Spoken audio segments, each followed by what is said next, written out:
Isaías 43, 11.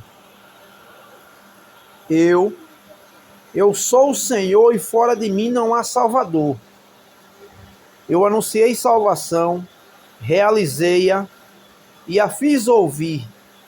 Deus estranho não houve entre vós, pois vós sois minhas testemunhas, diz o Senhor.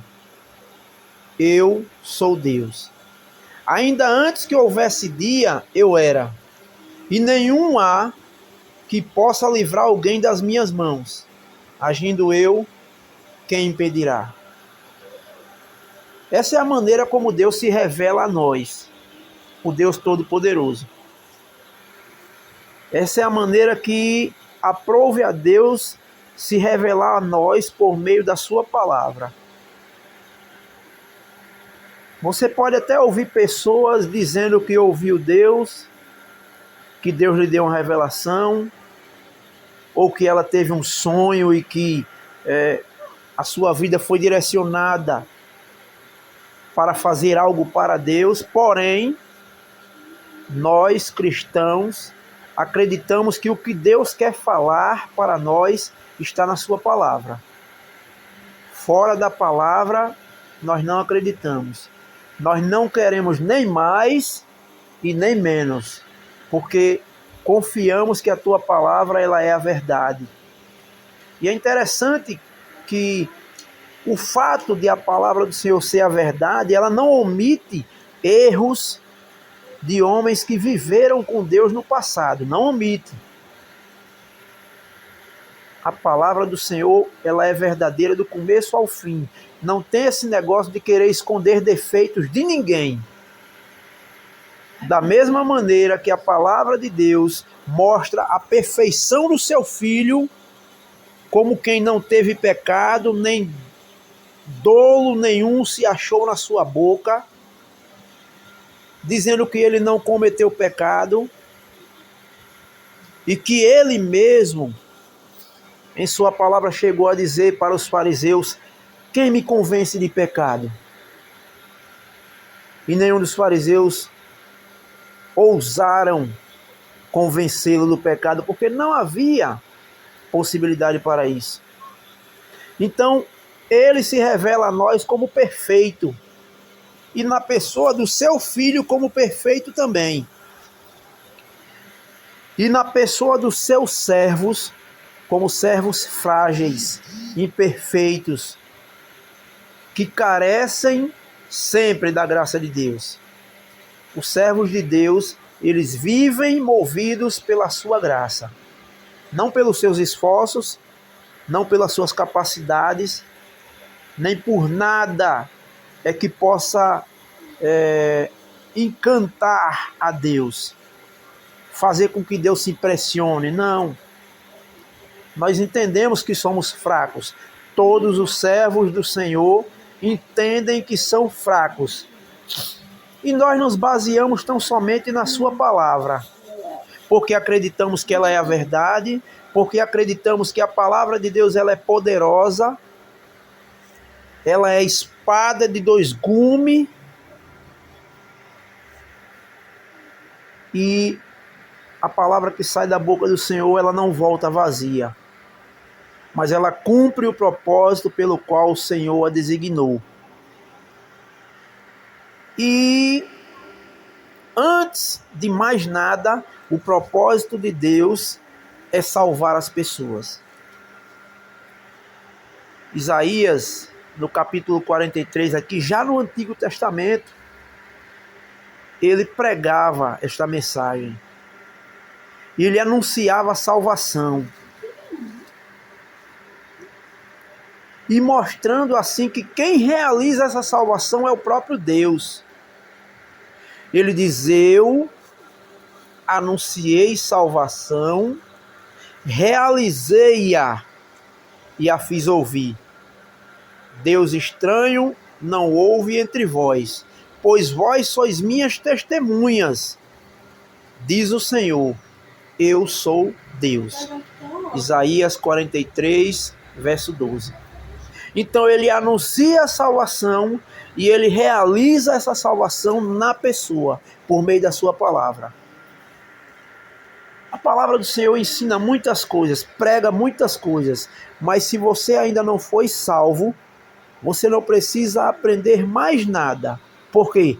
Porque todo o ensino da palavra de Deus só se faz importante para você, ou você só poderá compreender se você for salvo. Porque a primeira coisa que o homem precisa é salvação, é nascer de novo, é ser perdoado dos seus pecados, é conhecer a Cristo, é receber o Espírito Santo, para depois ele ouvir outros conselhos da parte de Deus, outras verdades fundamentadas na sua palavra. Isso tem a ver com a edificação. Você é edificado durante toda a sua vida depois que você é salvo, depois que você é salva.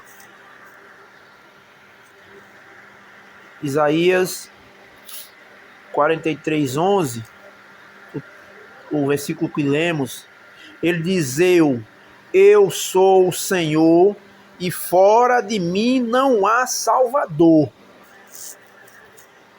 Então, se você está procurando salvação em qualquer outro canto, ou se você está tentando se salvar, este texto é bem claro quando diz: fora de mim não há Salvador. Por quê? Porque só há um Salvador. E esse Salvador é Cristo.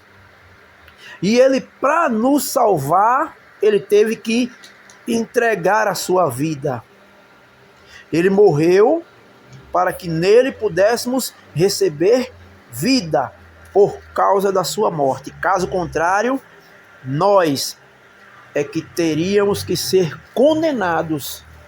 E o Filho de Deus não precisaria passar por nada disso, mas aprove a ele, por amor, por graça, pelo propósito que ele estabeleceu antes da fundação do mundo, entregar a sua vida para salvar a muitos. Muitos que não valem nada, se tratando de pecadores, né? Que não merecem nada, mas que podem receber a salvação tão somente por graça. Efésios, eu não estou lembrado do versículo, o apóstolo Paulo, escrevendo à igreja em Éfeso, ele chegou a dizer assim: pela graça sois salvos mediante a fé. E isto não vem de vós, é dom de Deus, não por obras, para que ninguém se glorie, pois somos feitura dele, criados em Cristo Jesus para boas obras, as quais Deus de antemão preparou para que andássemos nelas. Então, este é o propósito de Deus, primeiro, quando se trata do homem, é salvar o homem, é que o homem creia no seu Filho para ser salvo. Só isso. Você não precisa fazer muita coisa, até porque você não pode fazer muita coisa. Naturalmente, você está morto em seus delitos e pecados se você ainda não recebeu o Filho de Deus em sua vida. E um morto, ele não tem nenhuma reação. Espiritualmente falando, o morto não tem nenhuma reação. Ele precisa nascer de novo. Ele precisa nascer da água e do Espírito. Ele precisa crer em Cristo. Ele precisa ter o Filho.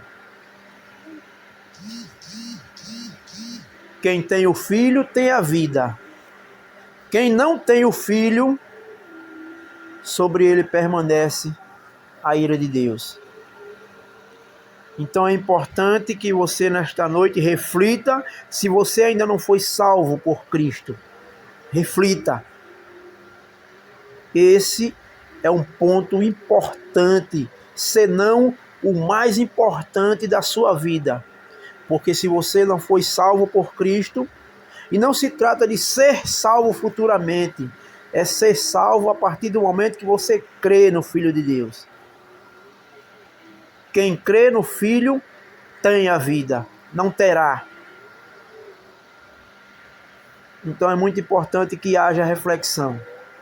Se você já foi salvo, certamente você está sendo edificado com esta palavra. Se você ainda não foi salvo, este é o dia. Esta é a hora. O dia oportuno é agora, é hoje. Por quê? O amanhã só pertence a Deus. Que Deus aplique essas palavras em nosso coração, como lhe aprouver, e que a misericórdia dele seja executada, conforme também ele queira. Porque ele mesmo já disse: terei misericórdia de quem me aprouver ter misericórdia, e compadecer-me-ei do que me aprouver ter compaixão.